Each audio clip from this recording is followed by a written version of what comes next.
Hey everyone, it's Kath and welcome back to my channel. So in today's video, I'm gonna share with you my June and July monthly favorites. But before we get started, I hope you can join my family by clicking subscribe, and you can also click the bell icon so you will be notified every time I post new videos. And of course, follow me on my socials at kathirinco. So if you want to know my June and July monthly faves, then please keep on watching.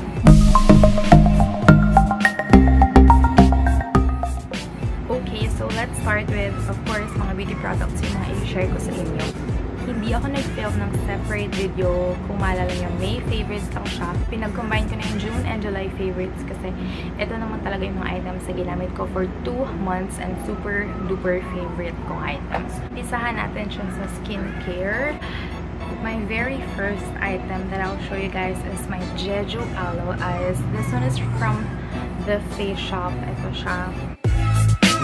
Yes, ito yung aking bagong nighttime skincare. Sa gabi ko lang siya ginagamit. If you wanna know how I apply this on my face, then I'm gonna link my video about the Jeju Aloe Eyes review of the Face Shop. So, ginawan ko siya na review before. I've been using this Mumuso Aloe Vera Moisturizing Gel. Pero napalitan ko na siya nung Jeju Aloe Eyes. So, yes, my favorite. Next, skincare naman. Ito for daytime skincare naman is from IOI Aqua Moisturizer Whitening.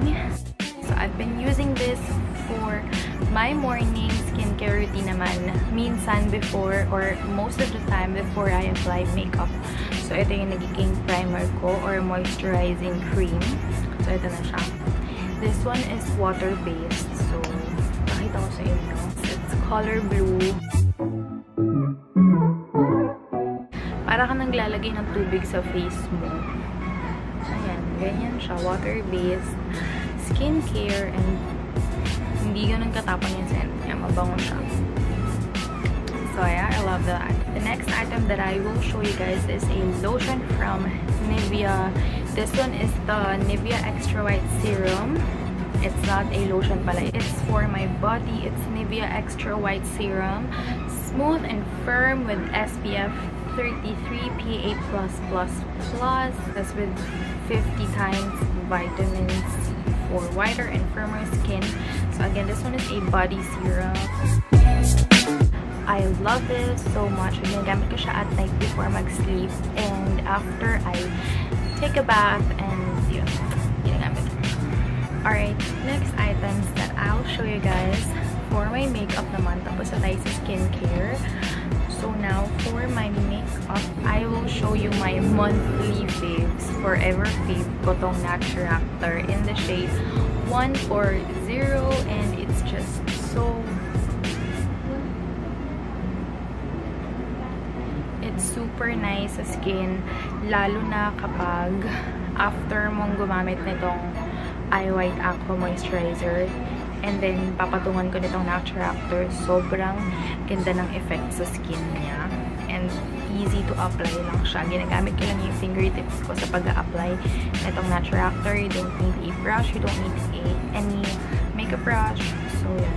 And then, after that, I love this Maybelline Superstay Full Coverage Powder Foundation 24 hours. Ito siya.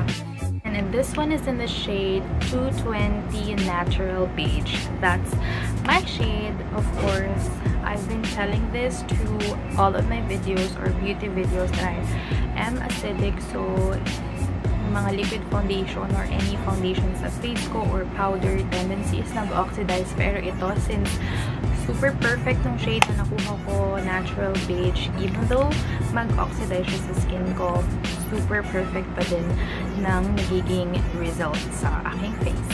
So yeah, I love this as well. Next naman, let's move on to the brows.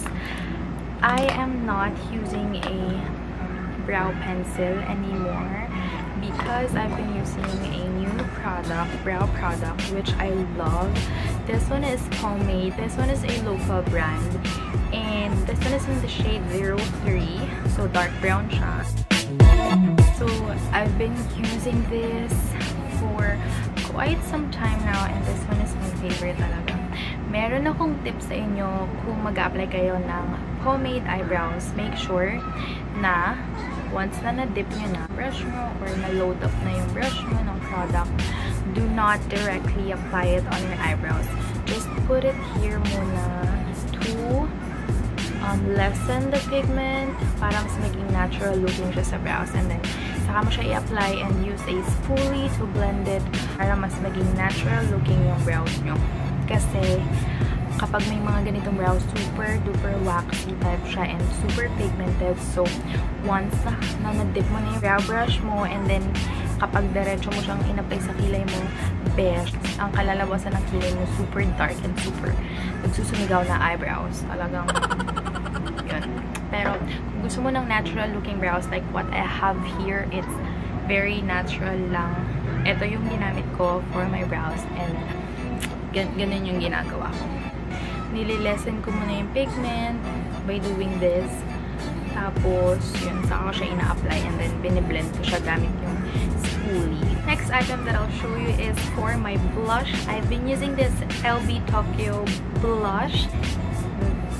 And this is how it looks like. Super duper ganda niya. Na-review ko na din to. I'm gonna link it down below as well para mapanood niyo yung review sa LB Tokyo. So, it's super natural lang. Ayan. Easy to blend and very buildable. So, super natural looking blush. Hindi siya yung kapag nilagay mo sa face mo, super OA na sobrang kapal ng pigment ng blush siya, namumulan yung cheeks mo. Nope. You can build the pigment on your cheeks by just, you know, blending it using your fingertips. And yun, super creamy and medyo may konting oil yung form. So, that is why after application, medyo magiging dewy yung cheeks mo. For my lip. And, ito yung aking favorite na L'Oreal Love Marie collaboration. Yung lipstick ni Heart. Evangelista, as you can see, super love ko siya. Nakabox pa siya talaga. Every time na binabaon ko sa bag ko, nakabox talaga siya. And this one is in the shade 247 Hinted Blush. So this is how it looks like. Super nice ng shade nitong lipstick. Actually, gamit ko siya ngayon. It's very creamy and hindi mo kailangan mag-retouch maya't maya. Kasi very subtle lang yung nata-transfer niya. Pag-iinom ng water, pagkakain, nakikita mo pa din na meron pa din naiiwan na at mas naging natural siya sa lip kapag tumagal siya sa lip mo. So yun, I love this lipstick. And next naman, lipstick as well. This one, for kapag medyo feel ko mag-nude na lipstick, ito yung ginagamit ko. And kapag gusto ko nang taray na gusto kong red yung lipstick ko, this one is a local brand from Aluna. This is the Velvet Cream Fluff. And when I say Velvet Cream, sobrang ganda niya sa lip. Para siyang lip cloud. Ganun. And super nice din itong pagka-red na ito. Hindi siya super as in red na red. Wearable siya on a daily basis, especially sa work. So, ayan yung kanyang swatch. Sobrang ganda niya sa lip, guys. And honestly, babango din siya. Parang masarap yung amoy. Parang vanilla yung scent niya, and hindi ko nararamdaman na meron akong lipstick kapag suot-suot ko to. Usually kasi kapag mga red lipstick, diba, medyo heavy siya sa lips, especially kung matte yung lipstick. Medyo hindi mo maigala yung lips mo. Pag nagsasalita ka, halata na medyo parang may meron kang nakalagay sa lips or merong something. Pero parang medyo hindi ka comfortable mag-smile or magsalita. Pero dito, it's a velvety cream. You know what I mean? So, medyo matte siya na creamy. At the same time, hindi siya greasy and super duper soft lang siya sa lip. And yeah, that's it for my June and July beauty products fave. So these are my favorite items, from skincare to makeup. And yes, if you like this video, please make sure to click thumbs up and also comment down below what are your favorites for last month. And thank you so much for watching. Don't forget to subscribe to my channel and follow me on my socials, and see you on my next one. Bye, gorgeous!